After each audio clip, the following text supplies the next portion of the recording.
بسم اللہ الرحمن الرحیم۔ سیدنا کریم صلی اللہ علیہ وسلم 14 اگست میرے شیخ حضرت ابو انیس محمد برکت علی لدھیانوی قدس العزیز نے جو دل خراش واقعات دیکھے وہ تحریر فرما دیے۔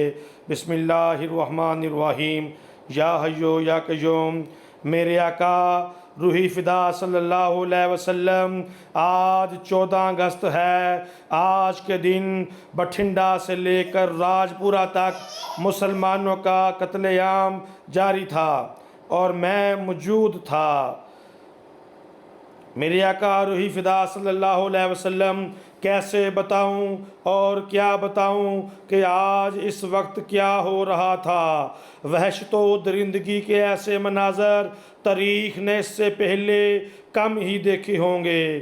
فاتحانہ کہکوں کے ساتھ معصوم شیر خوار بچوں کو نیزوں پہ اچھالا گیا، جیسے خون خوار درندہ اپنے شکار کو اچھالتا ہے۔ اسے بے بس پا کر اس سے کیا کیا کھیل کھیلتا ہے، اس سے بے بس پا کر اس سے کیا کیا کھیل کرتا ہے۔ پردہ دار خواتین جنہوں نے کبھی گھر کی دہلیز سے قدم باہر نہ رکھا تھا، کتنی بے چارگی کے عالم میں گھر سے بے گھر ہوئیں۔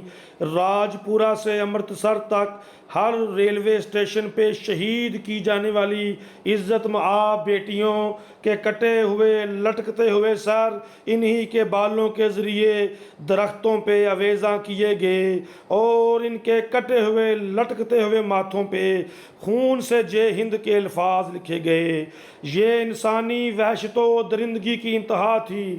میرے آقا روح فدا صلی اللہ علیہ وسلم، کسی کی عزت محفوظ رہی نہ آبرو، انسانی عصمت انسان نما درندوں کی ہوش کا شکار ہو گئی۔ اور اس وقت غیرت مند قوم کی غیرت مند بیٹیوں نے اپنی عصمت بچانے کے لیے جو کچھ کیا اس کے تصور ہی سے رونگٹے کھڑے ہو جاتے ہیں۔ کسی نے اپنے آپ کو چھری مار کر ختم کر ڈالا اور کسی نے پتھر سے اپنے ہاتھوں اپنا سر کچل لیا، اور کچھ نہ ہو سکا تو ساگ چیرنے والی درانتیوں سے ہی اپنے گلے کاٹ ڈالے۔ پناہ گاہ نہ ملی تو کنووں میں چھلانگیں لگا دیں اور نہروں میں ڈوب گئیں۔ چھتوں سے کود کر اپنی زندگی کا چراغ بجھا دیا، لیکن دامن عصمت کو داغدار نہ ہونے دیا۔ باپ کی عزت اور بھائی کی غیرت نے خود کو مجبور پایا تو اپنی ہی بیٹیوں اور بہنوں کو اپنے ہاتھوں ختم کر ڈالا اور غیرت کی موت کو بے غیرتی کی زندگی پر ترجیح دی۔ میرے آقا روحی فدا صلی اللہ علیہ وسلم، اس وقت اس امت پہ کڑا وقت طاری تھا۔ ہندوستان بھر میں مسلمانوں پر ان کے اپنے ہی وطن کی سرزمین تنگ ہو گئی تھی۔ جن گلی کوچوں میں وہ پلے اور بڑے تھے، کس قسم پرسی کے عالم میں آج وہ ان سے نکلنے پہ مجبور تھے۔ لٹے پٹے قافلوں کی صورت میں سفر کے دوران بھی موت ہر کہیں ان کا پیچھا کر رہی تھی۔ زندوں کے خون سے ہولی کھیلی جا رہی تھی اور بے گور و کفن لاشیں خاک و خون میں لت پت ادھر ادھر بکھری پڑی تھی۔ بے بسی اور بے کسی کے عالم میں کوئی کسی کا پرسان حال نہ تھا۔ میرے آقا روحی فدا صلی اللہ علیہ وسلم، چاروں طرف آگ بڑکی ہوئی تھی جس میں زندہ جانیں صرف مسلمان ہونے کی وجہ سے جلائی جا رہی تھی۔ آگ لگانے اور بھڑکانے والے ہزاروں تھے، بجھانے والا کوئی نہ تھا۔ میرے آقا روحی فدا صلی اللہ علیہ وسلم، میں یہ دردناک منظر دیکھ رہا تھا اور میری آنکھیں ان مظلوموں کے حال زار پہ آنسو بہا رہی تھی۔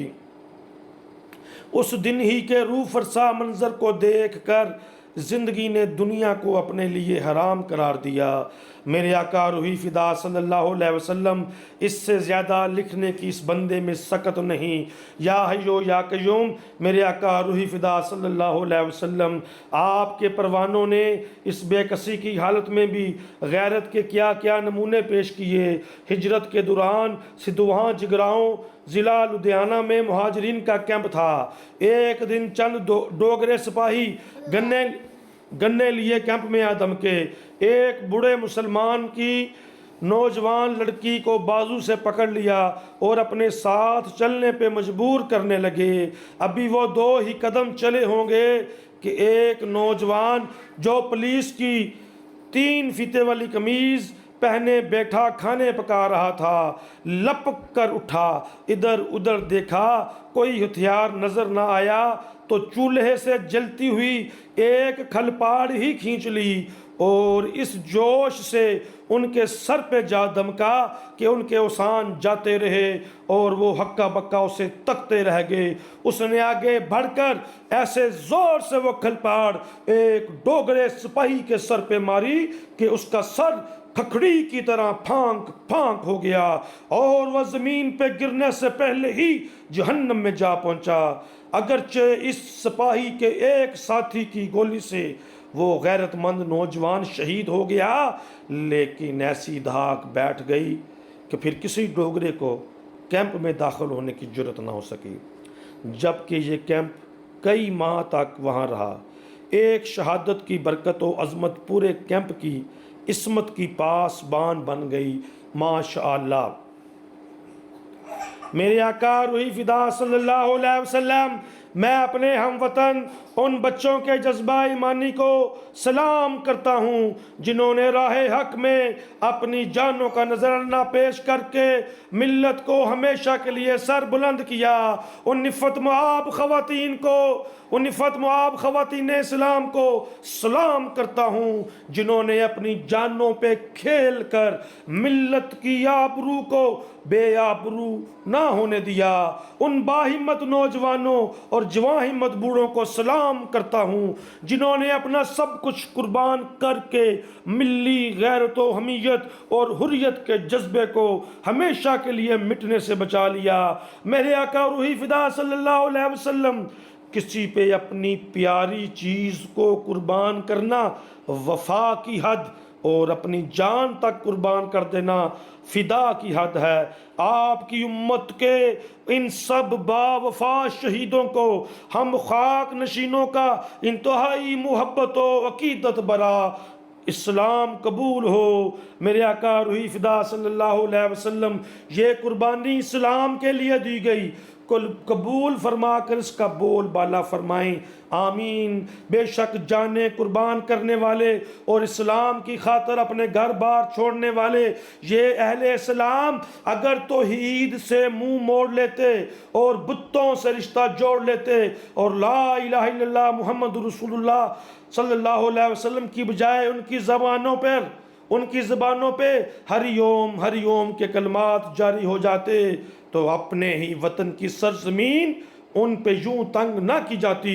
مبارک ہو ان سب کو جو شعلوں سے ٹکرا گئے مگر ایمان کی دولت کو ہاتھ سے نہ جانے دیا، جنہوں نے مظلومیت کی موت قبول کر لی لیکن کفر کے ہاتھ میں ہاتھ نہ دیا۔ حق کی خاطر بے گھر ہونے والوں اور راہ حق میں اپنی جانوں کا نذرانہ پیش کرنے والوں کو قرآن کریم کا یہ مژدہ جاں فضا مبارک ہو۔ سو جن لوگوں نے ہجرت کی اور اپنے گھروں سے نکالے گئے اور میری راہ میں ستائے گئے اور لڑے اور قتل کیے گئے، میں ضرور ان سے ان کے گناہوں کو دور کروں گا اور انہیں ایسے باغوں میں داخل کروں گا جن کے درختوں کے نیچے سے نہریں جاری ہیں۔ یہ جزا ہے اللہ کی طرف سے اور اللہ ہی کے پاس اچھا اجر ہے۔ سورہ آل عمران آیت نمبر 195۔ میرے آقا روحی فدا صلی اللہ علیہ وسلم، یہ کبھی ہو سکتا ہے کہ یہ خون رنگ نہ لائے، ضرور لائے گا، لا کر رہے گا اور کبھی روئے گا نہیں جائے گا۔ ہجرت کے بعد نصرت اور شکست کے بعد فتح مومن کے ایمان کا وہ جزو ہے جسے کوئی کبھی نہیں جھٹلا سکتا۔ میرے آقا روحی فدا صلی اللہ علیہ وسلم، کسی نے کسی کا کیا بدلہ چکانا ہے، مرد ہی مردوں کا بدلہ چکایا کرتے ہیں۔ یا حیو یا قیوم الحمد للہ القیوم فاللہ خیر الرازقین واللہ ذو الفضل العظیم۔